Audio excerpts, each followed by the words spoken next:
You defended him in the days before and in the days after as you were campaigning for another 4 years for President Biden. Can you say that you were honest with the American people about what you saw in those moments with President Biden as you were with him again and again, repeatedly in that time? Of course.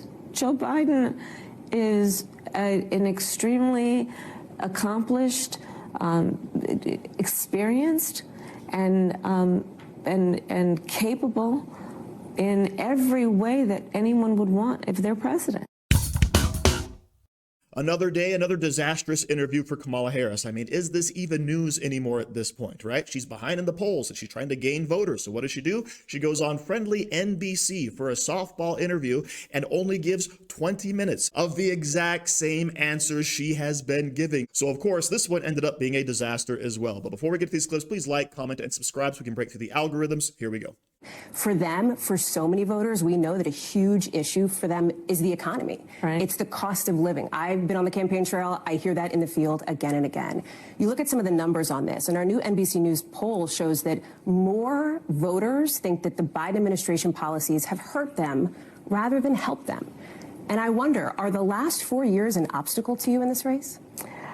Here's how I look at it. First of all, let me be very clear. Mine will not be a continuation of the Biden administration. I bring my own experiences, my own ideas to it, and it has informed a number of my areas of focus, most of which are, on, to your point, lowering costs.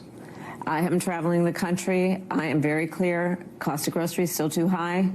The voters know it. I know it. So part of my plan includes what we need to do to bring down the price of groceries, including the work I will do dealing with price gouging, something I dealt with when I was Attorney General, something I will deal with going forward, including what I will do to give people a $25,000 down payment assistance if they are a first-time home buyer. Then why do you think that's not landing with voters? Because in the numbers, it's the opposite. Former President Trump leads you on this issue. Well, when I'm out, this is why I'm going out to Wisconsin, Pennsylvania, and Michigan, yeah. Excuse me. Just got in late this morning, actually. But going to 3 states yesterday, and I'm going to continue being on the road. I have to earn the vote. And it means sharing with folks my plan, but also offering them what objective analysts have shown to be the contrast between me and Donald Trump. You have made it clear that you believe this is a binary choice between you and Donald Trump. Those are the candidates on the ballot. There's only of course. 2 choices. Yes. And I know that Joe Biden is not on the ballot. I understand that. But the reason that you are at the top of the ticket is because he dropped out of this race. And so I want to ask you, and it was largely because of that debate performance back in June. You defended him in the days before and in the days after as you were campaigning for another 4 years for President Biden. Can you say that you were honest with the American people about what you saw in those moments with President Biden as you were with him again and again, repeatedly in that time? Of course. Joe Biden is an extremely accomplished, experienced, and capable in every way that anyone would want if they're president. You never saw anything like what happened at the debate night behind closed doors with him? It was a bad debate. People have bad debates. He is absolutely. But that's the reason why you're here, and he's not running for the top of the ticket. Well, you'd have to ask him if that's the only reason why. What do you think? I am running for president of the United States. Joe Biden is not. So despite being behind in the polls, despite trying to get new voters, she's giving the exact same canned answers she's been giving for weeks now, right? What are you going to do to fix the economy? Price gouging. How are you going to help out homeowners?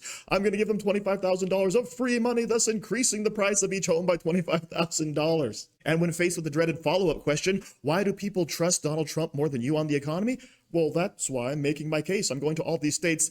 I can't even remember the battleground states I'm going to. I got in late. Please vote for me. Okay, this is Kamala Harris. She's had weeks to polish this answer, to really get down to specifics. Are you going to reduce energy costs? Are you going to increase production? Are these all the things you're going to do to actually help out the American people? No, it's the price gouging. That's the only thing that matters. And of course, all the Democrats wonder why the American people don't trust Kamala Harris. That's because at the end of the interview, when she talks about Joe Biden, right, his cognitive decline, what does she say? Oh, he's awesome. He's the best, right? He is great. He's on point. He can run circles around people half his age, right? What everyone clearly sees, the cognitive decline. When everyone sees the reason why he was forced out of the race and replaced with you, and you still don't want to acknowledge it, we know you're lying, Kamala.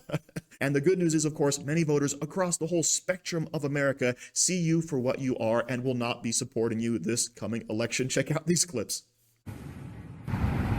Signs of the season, Macomb County, Michigan.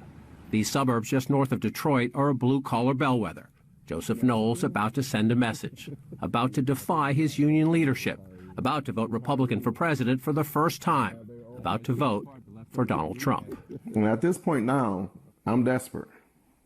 So I'm willing to try anything right now to make sure that I can fulfill my responsibility and to take care of my wife and kids. That's all I care about. Knowles is a union auto worker, one of 1,100 just laid off by Stellantis, the parent company of Chrysler Jeep. He blames corporate greed the most, but doesn't stop there.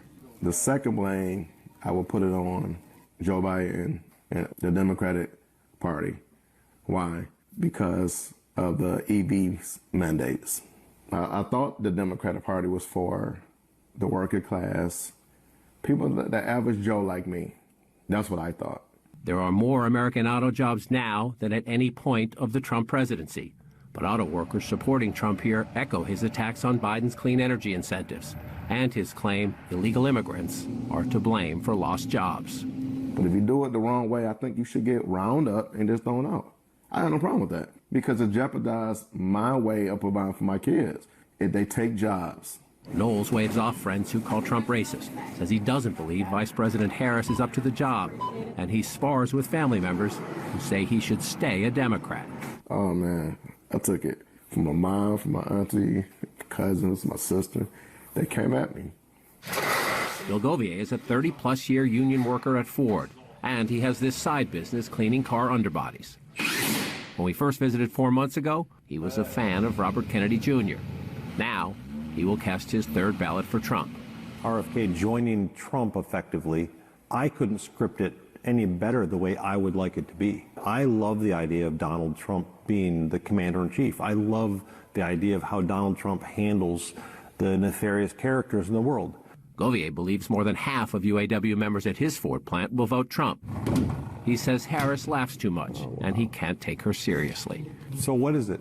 You're the incumbent who wouldn't do anything different, or are you the underdog that wants change? We know that he's going to win because he is the best for America. He's worried about our economy. The crime is high, the violence is high, the schools are bad. We can go on and on. Where Democrats have been in charge for 40 years. We're voting for Donald Trump unequivocally, period. No one else is going to persuade us. We 2 weeks out, and we won't sleep until November the 6th. So you know who you're voting for? Yes, I'm voting for Trump, definitely.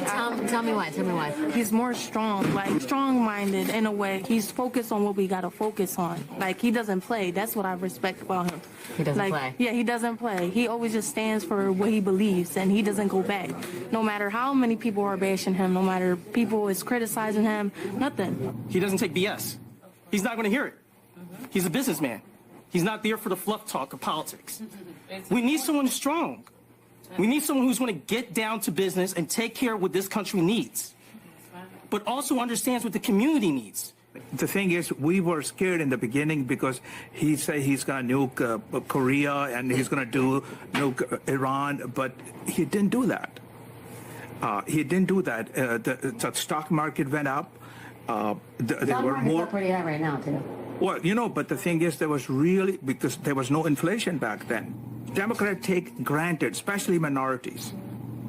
They take for granted because they think Republicans are so out of touch with the minorities' needs, so they don't have any choice. And I think that's going to be a big surprise. You got pockets that there's an energy for Mr. Trump in the city, but a lot of people just walking down the street, they not feeling the Democrats from time to time, not sure if they're going to vote for Trump. Yeah. They may not vote at all. No. Black men that don't vote for Democrats, it's not what Mr. Trump did, is what have been disappointed with. I'm not a dedicated Republican, I'm voting for the lesser two evils this time, being Mr. Donald Trump. This basically just reveals that the Biden, Harris, and therefore the Democrat economic policies have hurt your average, everyday, working class Americans. So much so that groups that traditionally have voted for Democrats are now abandoning them in droves. That's why Donald Trump is now beating Kamala Harris among the Hispanic vote. That's why Donald Trump has unprecedented support among Black Americans with their votes, okay? This is amazing. How can Kamala Harris hemorrhage all of these voters and still expect to win on election day? I don't know, but maybe some shenanigans will happen, right? Okay, but what this is showing is that, yes, people are losing their jobs. They're losing their opportunities, whether we're talking about the rise of EV cars, whether it's talking about moving auto plants out of the country. These decisions actually hurt real people. And of course, who's the new mascot? It's the illegal immigrant. Democrats will bend over, head over heels to help out any illegal immigrant they see, but someone who's actually here, who's needing some help, no, we can't lift a finger to help them, right? And that's where Donald Trump is remembered fondly, because what did he do? He cut regulations across the board. He lowered taxes across the board, making it easier to start businesses, making it easier for business to expand. And of course, that means more workers, record low unemployment, and a thriving economy, which is what people want to get back to. You don't see it under Kamala Harris, but you do see it under Donald Trump. So thank you for watching. Don't forget to like, share, comment, subscribe, and stay safe out there, people, because they're coming after you.